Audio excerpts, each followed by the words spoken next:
Jeudi dernier, le Royaume-Uni et plusieurs pays du monde apprirent une nouvelle qui allait changer le visage de l'Angleterre. À cette date, la reine Élisabeth II rendait son dernier souffle dans sa résidence à Balmoral en Écosse. Âgée de 96 ans, elle aura été à la tête du règne le plus long de toute l'histoire du Royaume-Uni, soit 70 ans.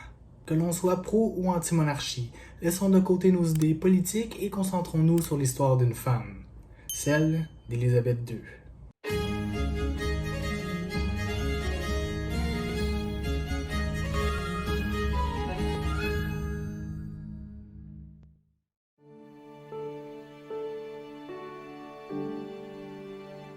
Le 21 avril 1926 naît alors la petite Élisabeth, fille du prince Albert, duc de York, le futur George VI. C'est sous George V, grand-père paternel d'Élisabeth, que la dynastie Windsor adoptera le nom que l'on connaît aujourd'hui.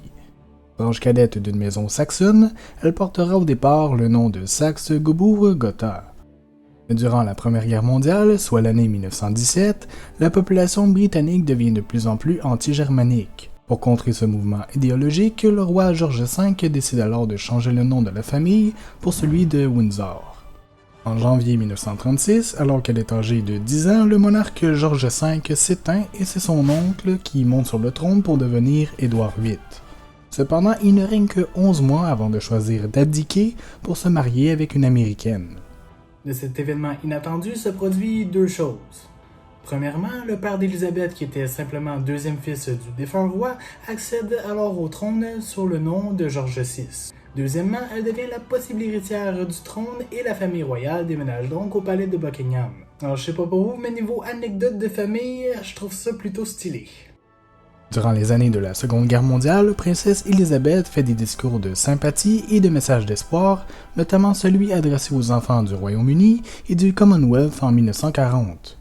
Ma sœur Margaret Rose et moi compatissons avec vous, car nous savons par expérience ce que signifie le fait d'être séparés de ceux que nous aimons le plus. À vous qui vivez dans un nouvel environnement, je vous envoie un message de sincère sympathie. 5 ans plus tard, elle devient la première femme de la famille royale et la seule chef d'État à avoir servi durant la guerre. Elle rejoint alors le service auxiliaire territorial et suit une formation pour devenir chauffeur et mécanicienne. À la fin de la guerre, elle est nommée commandant junior. À son 21e anniversaire, Élisabeth et sa famille sont en voyage à l'étranger pour la toute première fois. Dans la région de l'Afrique du Sud, elle décide alors de consacrer sa vie au Commonwealth. Je déclare devant vous que toute ma vie, qu'elle soit courte ou longue, je consacrerai à votre service et au service de la grande famille impériale à laquelle nous appartenons tous. En novembre 1947, le mariage est diffusé à la radio de la BBC et plus de 200 millions de personnes de partout dans le monde assistent à l'événement. Près d'un an plus tard, naquit le premier enfant du couple, le prince Charles. En 1950 arrive le second enfant de la famille, Anne. Mais la vie de reine n'est pas de tout repos et son emploi occupe tout son temps. De cet effet, Charles et les futurs enfants d'Élisabeth et de Philippe sont laissés aux mains de leur nounou et de leur grand-mère maternelle. C'est en 1960 et 1964 qu'arrivent à leur tour le prince Andrew et le prince Édouard. Entre 1951 et 1952, le couple royal décide d'aller visiter le Canada une toute première fois afin d'y représenter le roi qui est alors en convalescence suite à une opération. Bien que la princesse soit de nature timide et réservée, elle s'initie avec son mari au folklore canadien. Le 6 février 1952, le père d'Élisabeth meurt et celle-ci accède au trône à l'âge de 25 ans seulement.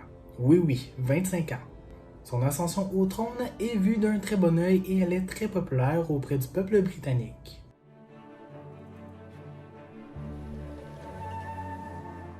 En juin 1953, Élisabeth II est couronnée à Westminster. C'est un événement sans précédent. Pour la première fois de l'histoire, elle devient non seulement monarque, mais elle est aussi couronnée en tant que chef du Commonwealth et reine du Canada. De plus, c'est la toute première fois qu'un couronnement est diffusé à la télévision grâce à l'accord de la nouvelle reine. En estimation, c'est près de 277 millions de personnes qui assistent à l'événement, que ce soit en personne ou par le biais de la télévision. Mais ce n'est pas tout. À la fin des années 50, la reine devient aussi la première souveraine à ouvrir en personne une session parlementaire au Canada. Encore une fois ici, personne ne l'avait fait avant. En octobre dernier, j'ai ouvert le nouveau Parlement canadien, et comme vous le savez, c'est la première fois qu'un souverain faisait cela à Ottawa. Une fois de plus, j'ai été submergé par la loyauté et l'enthousiasme de mon peuple canadien. Entre 1964 et 2015, la reine Élisabeth inaugure des lieux, remet des médailles et signe des proclamations royales, comme celle du nouveau drapeau du Canada. L'un des événements les plus marquants du Canada est l'adoption de la loi de 1982, qui met alors, avec l'accord de la reine, officiellement fin à l'ingérence législative dans la gouvernance canadienne.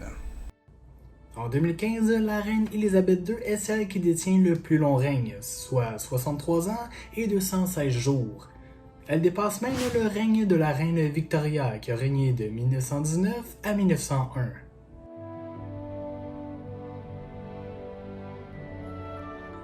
Pendant les quelques années où est-ce que la pandémie a frappé le monde, la famille royale et la reine s'isolent au château de Windsor. Le 9 avril 2021, l'homme avec qui elle aura vécu 73 ans, qu'elle aura aimé toute sa vie et avec qui elle aura eu 4 enfants, décède à l'âge de 99 ans.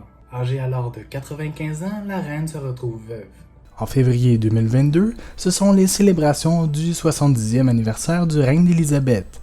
Elle obtient alors le jubilé de platine. À ce moment précis, elle est le 3e monarque à avoir occupé le trône le plus longtemps de toute l'histoire. Enfin, le 8 septembre 2022, alors âgé de 96 ans, le monarque du Royaume-Uni et du Commonwealth s'éteint, marquant ainsi les esprits, mais aussi l'histoire. Voilà, c'est tout pour cet épisode. J'espère que vous aurez apprécié celui-ci. Je vous invite bien sûr à partager comme à l'habitude, de laisser un pouce, de commenter si ça vous tente. Et moi, je vous dis à la prochaine pour une prochaine vidéo. Bye bye.